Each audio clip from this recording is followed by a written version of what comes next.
one of the examples of a category of people who miss the signs are the very senior individuals who are involved at management level in making decisions on the company's vision. I think, again, there is that thinking that being senior and having tenure, they are somehow immune. Therefore, when they receive the news, these senior leaders who would assume they're on top of things, they are taken by surprise. The number one mistake people make is to feed into this sort of pressure. They feel the pressure and they sign the document. Know that the company is not giving you a severance out of generosity, and you always have some degree of leverage, particularly if you're senior. So the first rule is always ask for more time. I also kind of really love the point about, the social capital. And I would argue that it's not just within companies. Maybe even having that black book inside your retrenchment toolkit of who are you going to call first for help and assistance or advice and support. What should professionals have documented before retrenchment? So is there a checklist or a gauge as what we should be preparing?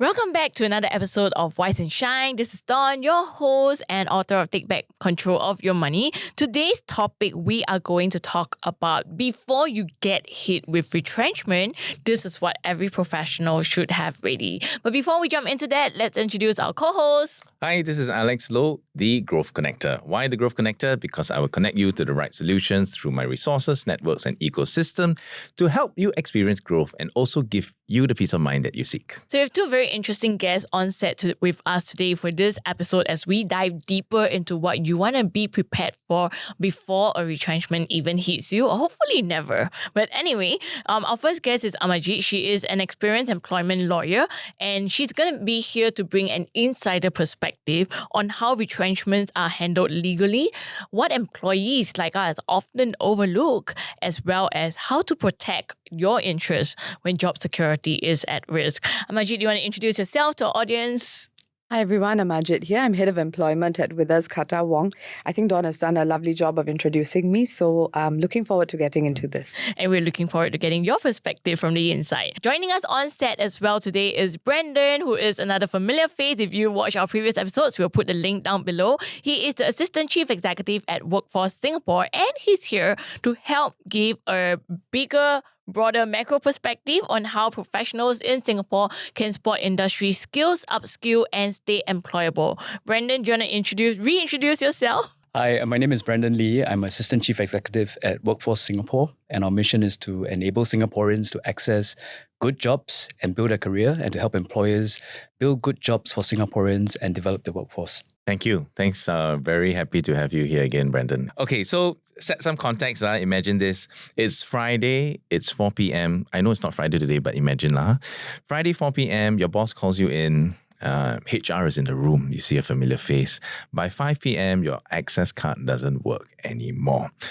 Retrenchment is no longer rare, right? It's part and parcel of modern career cycle. In fact, I think MOM just released a report to say that 1.4 out of 1,000 people employed in Singapore would be or have been retrenched in the last 1 year, right? So that's some stats for you, right? So the truth is, it often has little to do with performance.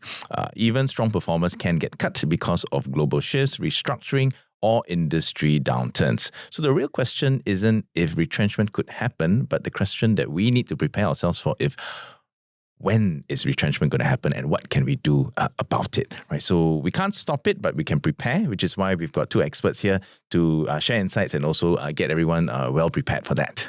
Exactly. So most people only scramble when the news drop, which might be too late. And that's also when your options become more narrow. What we want to unpack in today's episode is about the moves that you can make today while you still have control. So let's go on with the first question.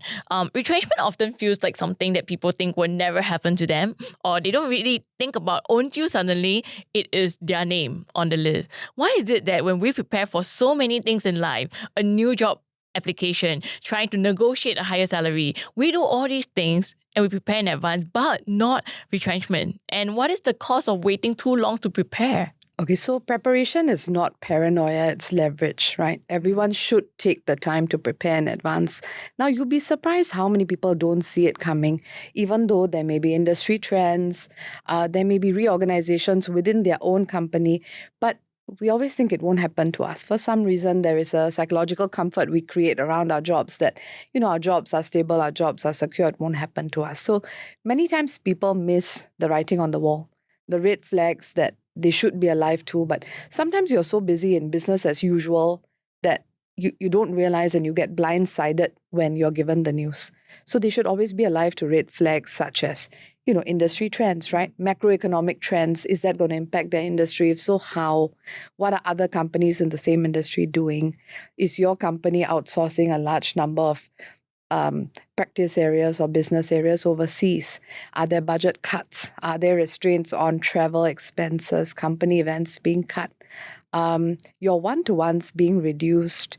Of course, all these don't mean that there is a retrenchment coming up, but just be alive to trend. So these are some of the red flags that people should look out for in today's climate. And I think what Alex said about retrenchment is very true, even in definition, right? It is not due to performance. It is actually due to organizational restructuring.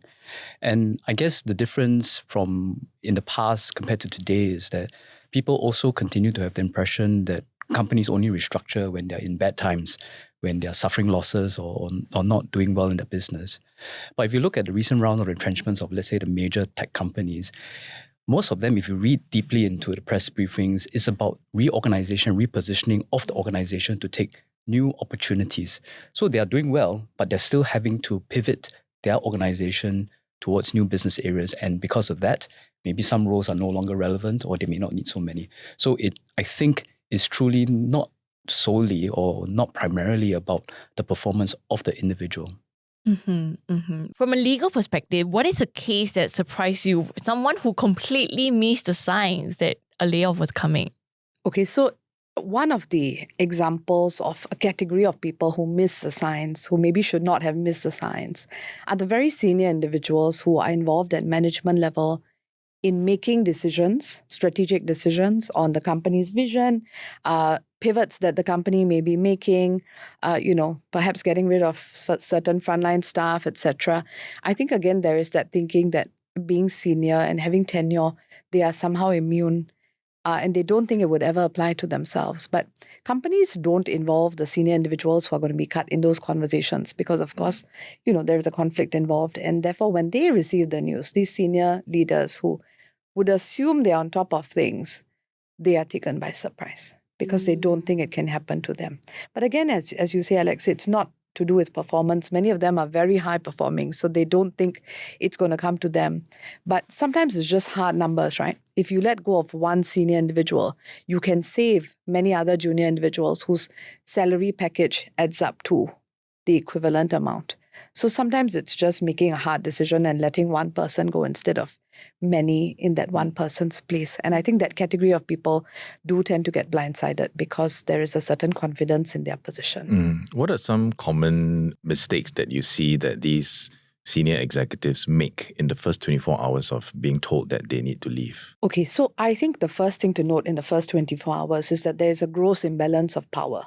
Suddenly, the senior individual who has wielded a lot of power finds themselves being told they no longer have a job, and they are given a document which is a hefty legal document and told to either sign on the spot or are given very tight timelines. So 24 hours maybe or 48 hours. Now, the number one mistake people make is to feed into this sort of pressure. They feel the pressure and they sign the document. Now, my leading piece of advice on this is please hold off. Okay, know that the company is not giving you a severance out of generosity, but because it is reputation management and risk management. And you always have some degree of leverage, particularly if you're senior, you are likely to have more leverage. So the first rule is always ask for more time. The company will position it as take it or leave it. You don't have to take it or leave it. You can say, I need time to read this, right? Firstly, I'm shocked by the news, and I need time to read and digest this document, discuss with family, maybe seek legal counsel. So rule number one, ask for more time. so that you can firstly grapple with this very tough news. It's not easy to function at an executive level when you've just been told you've lost your job. And then you need to think about the legal ramifications of the document itself. So that's my main piece of advice to anyone, not just senior level. Request for the time. In most cases, it doesn't cost the company anything. They usually give you a shorter timeline expecting people to negotiate. So please ask for more time. Mm-hmm. Brendan, what about you? What advice would you give for senior management, especially Singaporeans who might suddenly get blindsided by these kind of news? I mean, I certainly would echo the advice of Amarjit about to asking for more time and reviewing. And I guess this also comes into the kind of preparation, knowing who you can seek help from.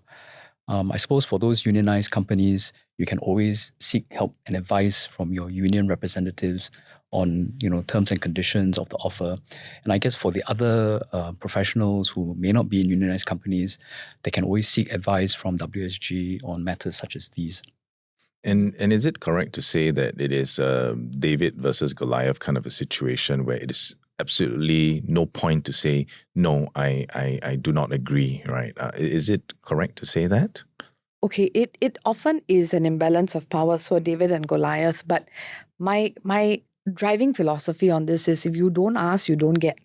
So never feel so thrown off by this imbalance of power that you don't ask, because we all know that companies have a buffer of things that they expect employees to ask for. So they don't offer you everything up front because there's some expectation of negotiation, right? So it's about being strategic in what you ask for. Now, the first category of things you can ask for don't cost the company anything, but can be life-changing for the individual. So one example is to ask for your non-compete obligation to be waived. Because the company is the one putting you out of a job, right? If the job market is soft, you're going to struggle finding a job. It's even harder if you are bound by a non-compete. Now, in Singapore, non-competes can range anywhere from 3 months to 2 years. So imagine you've just lost your job and you can't work for perhaps named competitors, or sometimes they're very, very wide. And you feel restrained by this, whether or not the non-compete can be legally enforced. That's a whole other question. So just ask for it to be waived. Another easy one is medical insurance, because the company usually buys it on an annual rolling basis. So if they let you go in April, but the policy actually lapses in December, they could quite easily give you April to December, and it doesn't cost them anything. Ask for a good reference up front, right? Ask for a letter up front, because that will help you in your subsequent roles. So these are some things that don't cost the company anything. Now, we go to the things that do cost the company things that is costly. Ask for prorated bonus, right? Ask for your prorated AWS. Ask for accelerated vesting of stock. Essentially, do everything you can so you're not leaving money on the table. And again, you don't ask, you don't get. So at least give it a shot. Mm-hmm. Could you give some clarity for a lot of the listeners who are a bit younger and they have been in companies where they're given employee stock options?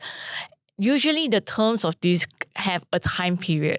You have to be employed, you still have to be in the role after X number of years, then you can sell or liquidate and get them as cash. But what happens if you're actually retrenched before that? Yeah, so you're absolutely right. The catch lies in the fact that most terms that govern stock options would say that you are only entitled to a vesting if you are employed and you haven't been given notice of termination, which would include a retrenchment, and you haven't resigned.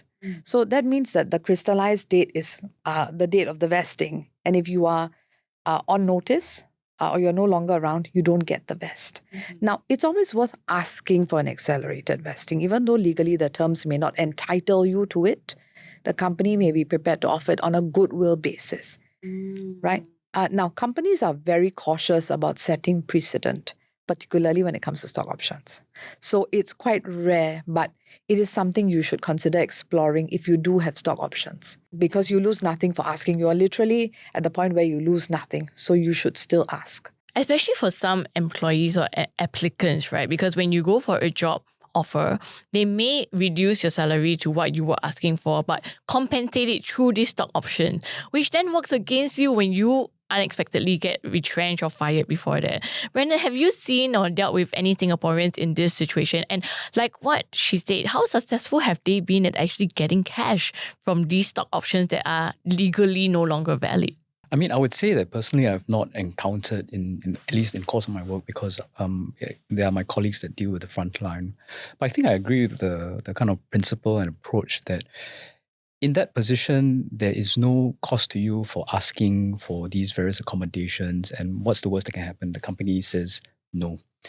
But I think what is also important is to have some sense of what is the benchmarks. And some of this information are publicly available. For example, MOM on its websites has certain guidelines on how employers should responsibly retrench or manage their excess manpower.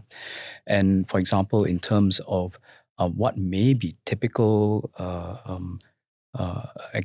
retrenchment payout ratios, they also do give some information on that. So being able to be aware of such, industry practices will also put you in a better position to say that, hey, what I'm getting doesn't sound quite right. I will just kind of ask, and if I need to, get help from somebody like Amarjit to kind of advocate on your behalf. Mm-hmm.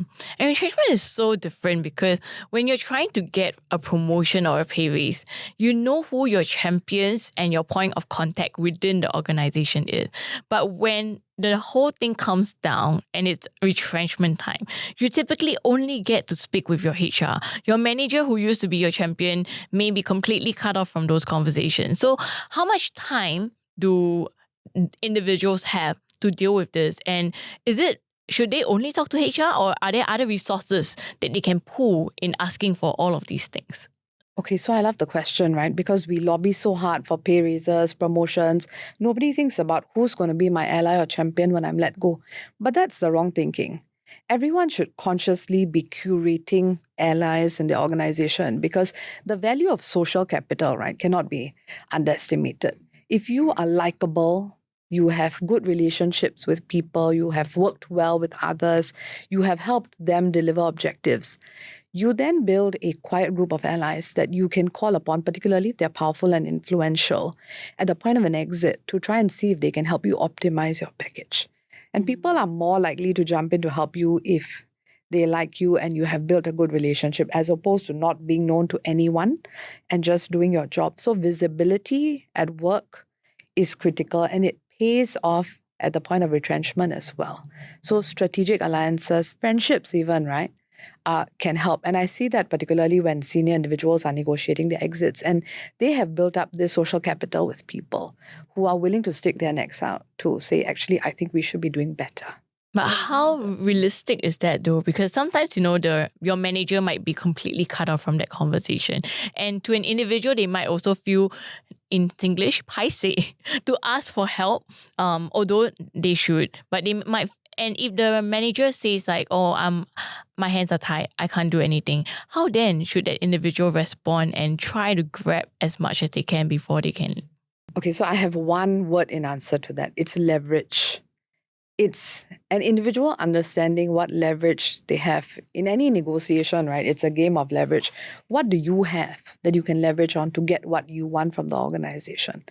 And that comes down to things like, if you are senior, do you have access to confidential, sensitive information? Is the company particularly reputationally sensitive about media coverage? So without ever threatening, right, because we are too classy to ever threaten, it's about conveying the leverage you have in a manner that helps the company to understand that you may pose a risk if they don't negotiate with you and at least consider your terms. So it's pointing out to the company the degree of risk you pose to them, which then incentivizes them to work with you. So it's always done in a productive, constructive manner, such as, for example, I'm prepared to complete this project or to do a thorough handover of this project if the company is, prepared to give me X, Y, and Z. It's framing your ask in a manner that also serves the company. I think that works well rather than threatening. But again, it's understanding your leverage and using it strategically to get what you want. This conversation usually takes place at the business level rather than the HR level, because HR just have a line that they have to stand by, unfortunately, because they're letting so many people go. But the objective is to say, I'm not a garden variety employee. I am unique because of this. And this is why I think we should have a deeper conversation around my exit. Mm-hmm. So take that conversation back to the business as well, instead of leaving it with human resources. When do you come in? So I come in at multiple stages. The ones who are well prepared, when they see the writing on the wall, they come to say, here are all my employment documents. Can you tell me what am I entitled to contractually? So at least they know their baseline. So when they get the package, they are prepared because they know, okay, contractually, I need to be getting A, B, and C. Now, companies may not even give you what you're entitled to contractually. Sometimes not out of malice, but just because they are doing so many of these retrenchments that they don't correctly calibrate each individual's contract. So carelessness, oversight, they may not even give you what you're entitled to based on your contract. So the smart ones come early, right? And then they say, okay, so if I'm given a package, what can I ask for? So we prepare them for the conversation so that when they go in, they are ready.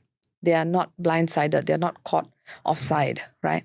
So that's the well-prepared ones. Having said that, there are people who call us after they've signed, which is not ideal because once you sign, you lose all your leverage. So don't sign first and then call me. Call before. Call your lawyers before signing anything. Call all your legal counsels or your and friends support networks before you sign anything. Yes, who did a business law course in uni. It's better than nothing. When you talk about calling up and asking for more time, how much time do they usually have first? I would usually say ask for more than what you're prepared to live with. So ask for 2 weeks. 2 weeks They minimum. may give you 1 week. Yeah. If you ask for 1 week, you can do this. Right? Yeah. Can't be same day. 24 hours is very common. 24 hours, 48 hours is very common because the company hopes that most employees are sort of a little bit in shock and they're likely to just think they have no bargaining power, just take the package and go. Chop, chop, Chop, get chop. rid of Vast everyone. majority will just chop, chop, sign and go because they don't want to lose the severance amount. Now, the severance amount is not a guaranteed in Singapore, right? Which Brendan can jump in on actually. So it's usually framed as a goodwill gesture. And the company says, okay, if you don't sign this, then you only get your notice pay. You don't get the severance pay. So, of course, you've just lost your job. Suddenly, you are looking at the prospect of losing the extra the company is giving you. And Singaporeans generally, we're fairly compliant. We will just say, okay, I'll take it and go. That's the hope. But it shouldn't end there. So at which point would the employee then need to say that, oh, this is unlawful dismissal, I'm going to get a lawyer to sue the company or whatever? I know what's that next recourse? Okay, so wrongful dismissal, right, occurs across a whole spectrum of scenarios. One which people don't expect is actually, in Singapore, we try to help employees save face, right? So it was a trend to say, the company is letting you go, but maybe you can resign. And I think that was done with good intentions so the person can say, I've resigned. Now, that can be construed as a wrongful dismissal because it is a constructive dismissal. We've seen cases where that happens, right? Well-meaning, but then the individual turns around and says, this is a constructive dismissal because if not for the company's conduct, I would not have resigned. So you forced me to resign and therefore it's a wrongful termination. That's one example. Another example, which is particularly relevant to the retrenchment context, is if you are actually being retrenched, but the company calls it something else. Okay, this is known as a disguised retrenchment. So for example, you are a strong performer, you are doing very well.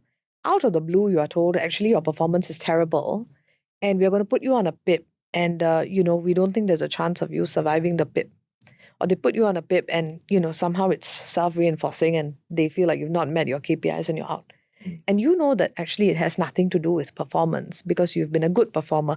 And that's where preparation is also important.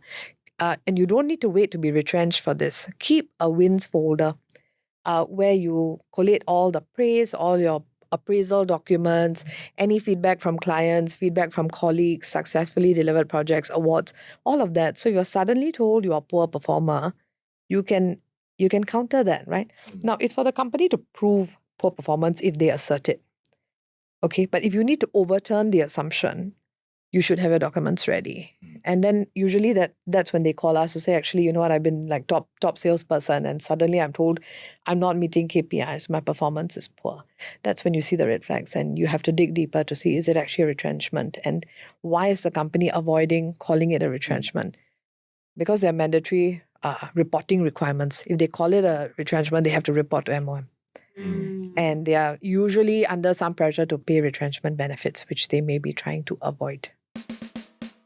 Hey, I hope you're enjoying Wise and Shine so far. I'm your host Reggie, aka your Chief Financial Coconut, and for us to continue to do this show so that you become a tad bit wiser every week, you gotta like, share, subscribe, help us beat the algorithm, but even more importantly, if you can, Comment in the comment section below. Let us know your thoughts and also some questions that you would love us to answer. Yeah, now back to the show. Brandon, do you see this happening as well in Singapore? Like company disguising it? I mean, I think you can't deny that maybe in some instances you could argue that, it should have been a retrenchment. But I think to the point that Amarjit made about the mandatory retrenchment notification, the whole objective is really for us to be able to bring help to the situation, especially to the individuals when these things happen. So I guess the position about government is that, retrenchments are part of organizational restructuring. And as the economy changes, as the situation changes, you can't deny the opportunity for the company to make changes to their organization. But at the same time, you can do it in a way that is fair to your employees and also protect your own reputation. I mean, if that's something that's important to the company as an ongoing concern. So really, if companies out there are thinking about making changes, changing the organizational structure, restructuring, the requirement or the call to give early notice to government is then to allow us to bring help and to help you support your employees in finding other work arrangements. Of course, if you as a company do the right thing and provide that outplacement support yourself, I think that's probably even better. And I think many companies do that to ensure that, their employees are able to find opportunities after being let go from the company. Mm-hmm.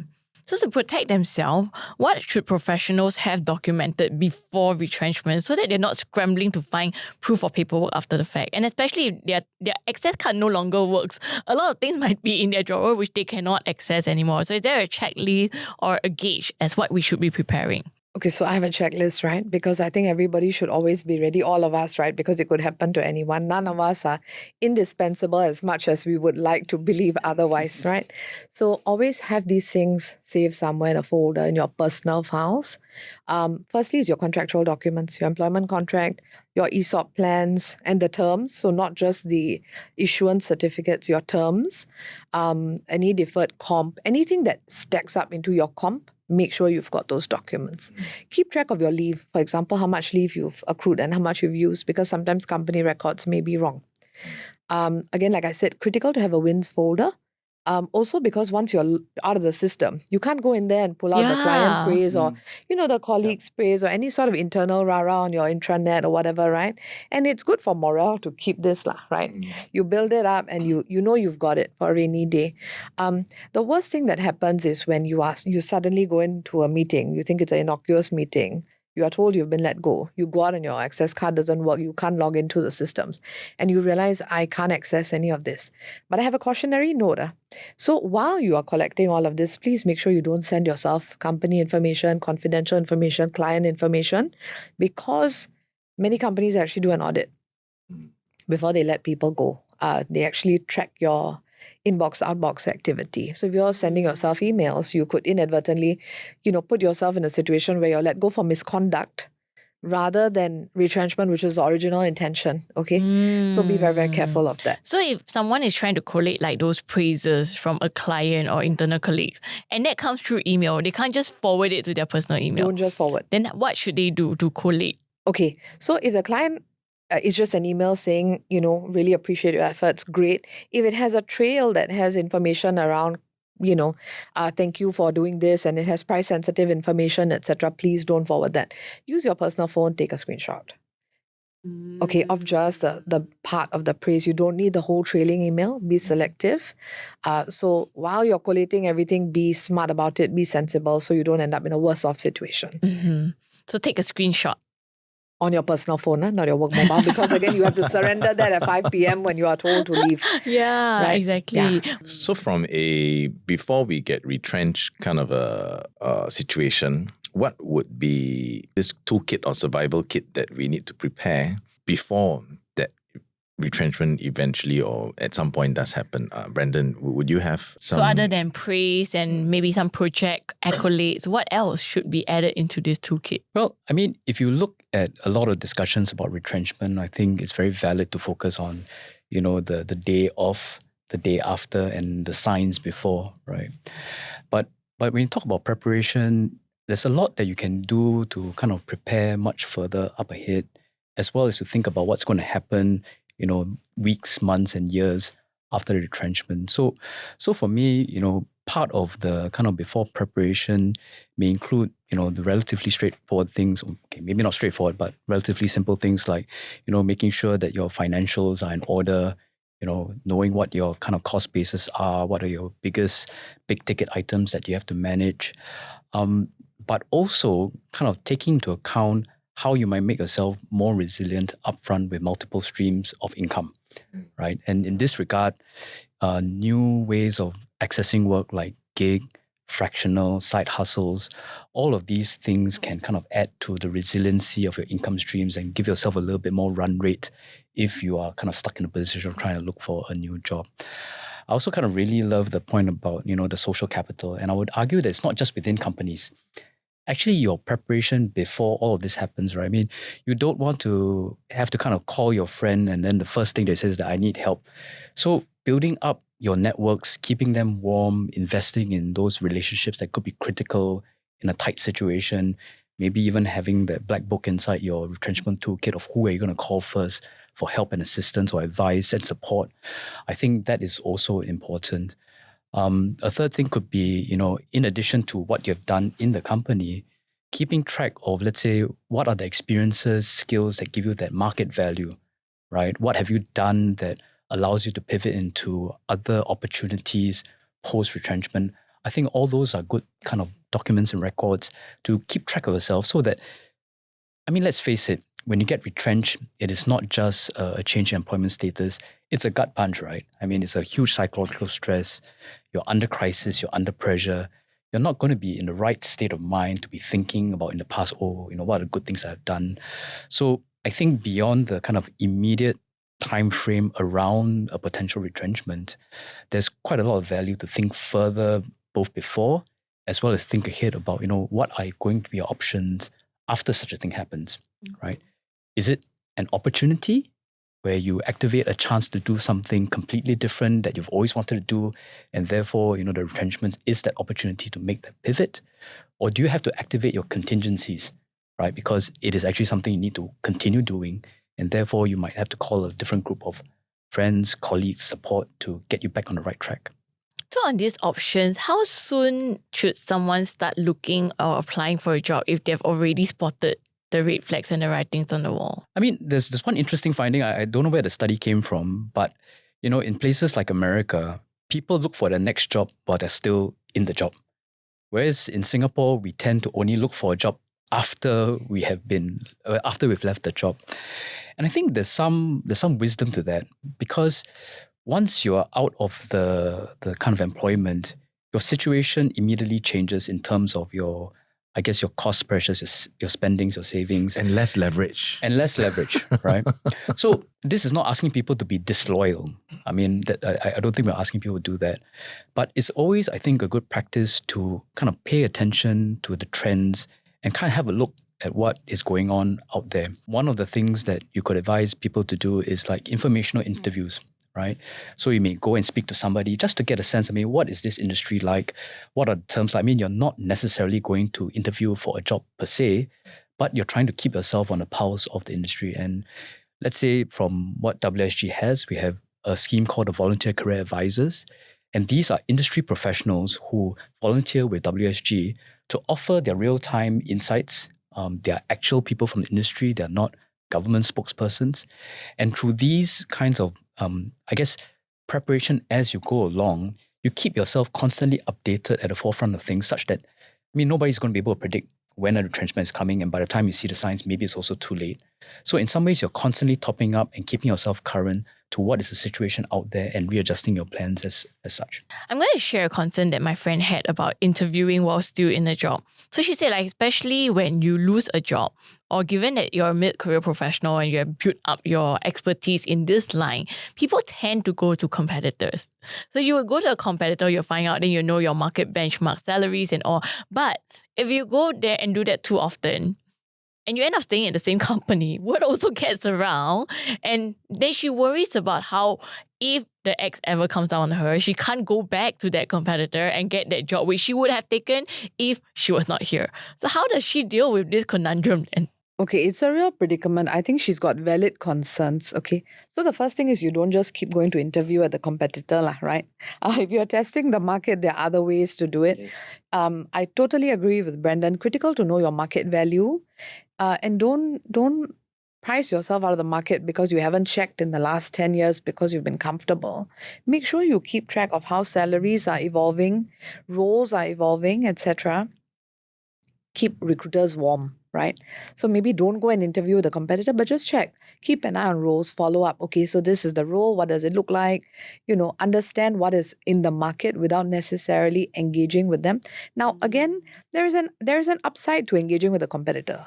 You have to stay front of mind so that you also have options, right? So she's not wrong in saying once in a while, check in with them, have a coffee, don't go for formal interviews maybe.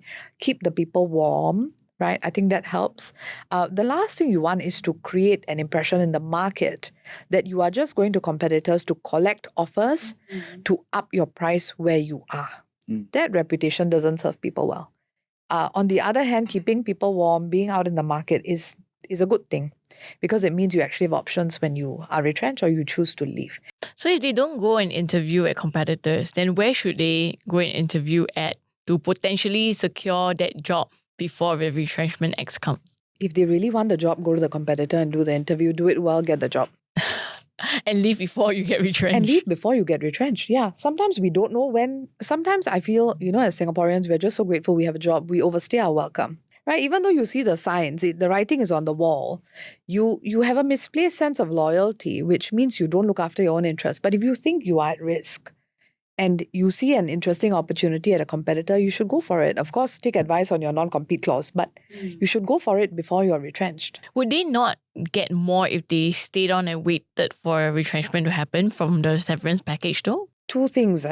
The severance may never come. Right? The severance may never come because they may decide, okay, we're not going to let the individual go. Or they just put so much pressure on you, make you so miserable that you have to leave. Because that's one way of pushing people out when you don't want to pay a severance, right?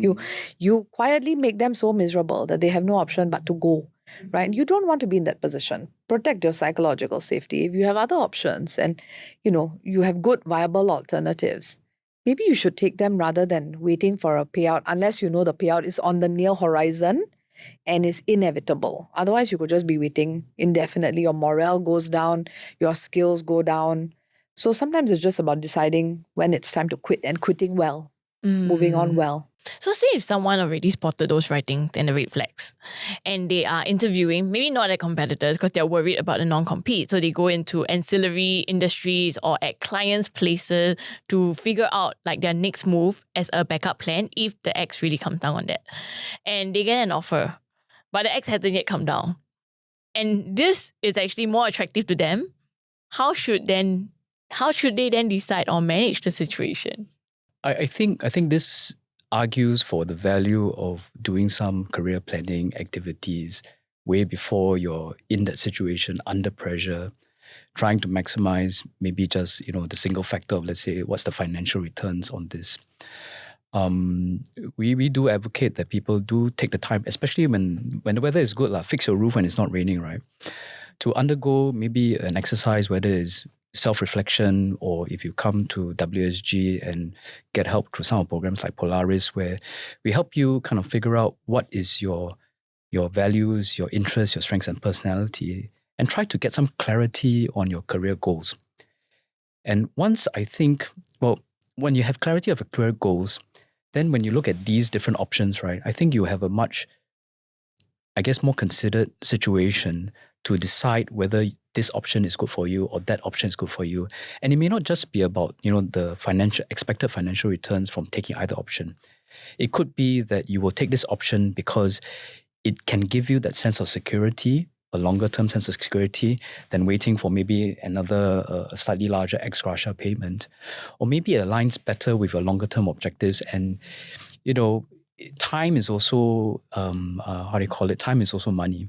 So if you were trying to wait for an event which you have no control over, but you take a proactive step to say that I'm going to take this option and develop it and to this will be my new future, then I think there is a lot of agency that you can exercise. And I think that also bolsters your own psychological sense. Can you share some success stories, of someone who was retrenched and maybe took part in this Polaris program or whatever other programs that WSG has had and successfully found something else fairly quickly or maybe over a period of time?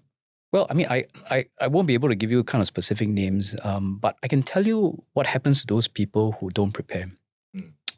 So most people actually don't think of coming to WSG, top of mind, and I think that's both a good thing and a bad thing, because many Singaporeans feel that they have to take care of their own careers, right? So they do all the good practices, they go and update their CVs and look for jobs.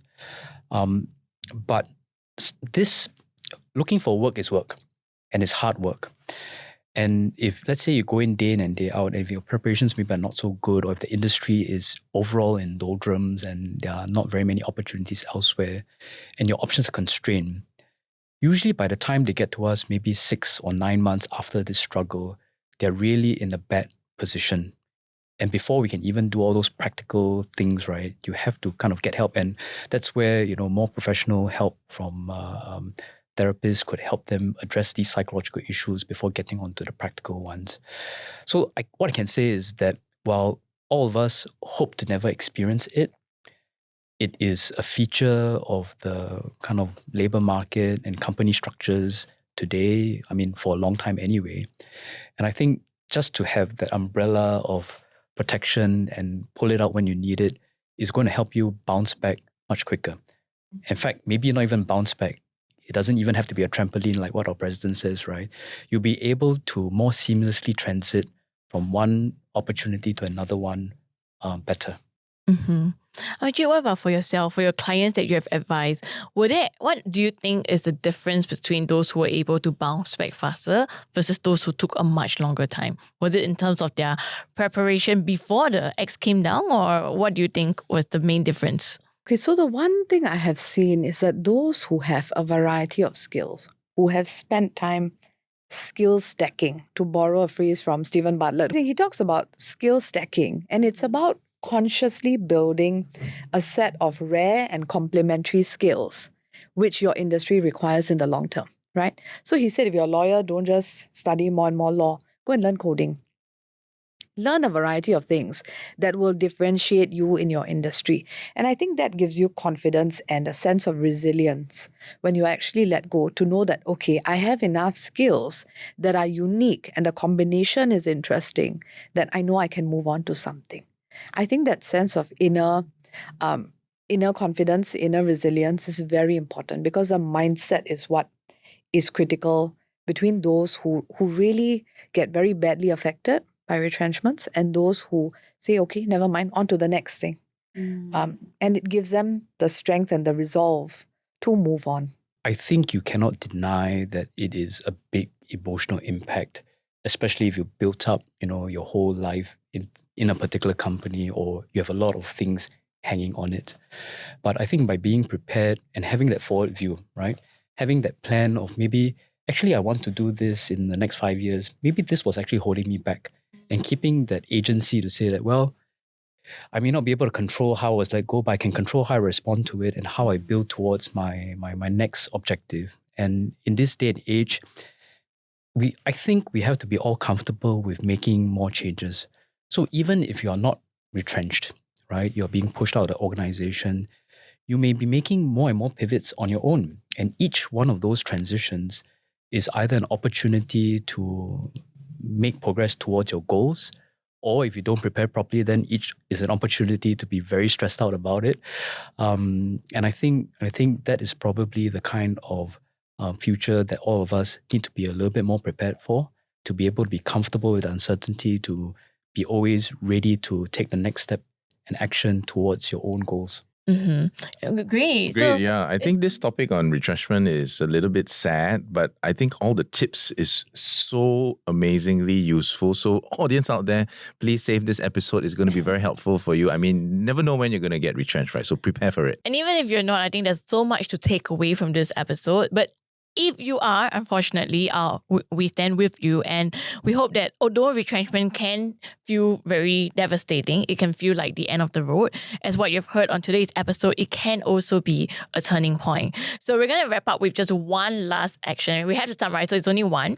What is one action that you would recommend our listeners to take today to give themselves more options if retrenchment ever come? Only one. So for me, it's skill stacking. Go and learn other things. Diversify your skill set so that you are a unique candidate, a unique value proposition when somebody sees your CV or checks out your LinkedIn. Have clarity of your career plan. Come take a program with us at Polaris and help yourself figure out what is that next opportunity that you're dying to kind of work towards if the transition does happen for you. So thank you for sharing your insights, and we hope that you guys have found this episode useful. Save it, share it to all your friends who are worried about retrenchment in today's climate, and even for yourself, because the truth is we'll never know where our career path will take us or what our boss might do next month if things in the company change. So if you like this episode, let us know in the comments as well what else you would like to learn from our guests or anyone else that you'd like us to bring on the show. And if not, we'll see you on the next episode. But before that, please make sure you have... If you are not already following us, please go to www.thefinancialcoconut.com and leave your email there so that when this episode is out, you will know as well. So thank you for tuning in to this episode of Wise and Shine. We hope you've enjoyed the insight, and we'll see you on the next episode. Bye! Bye.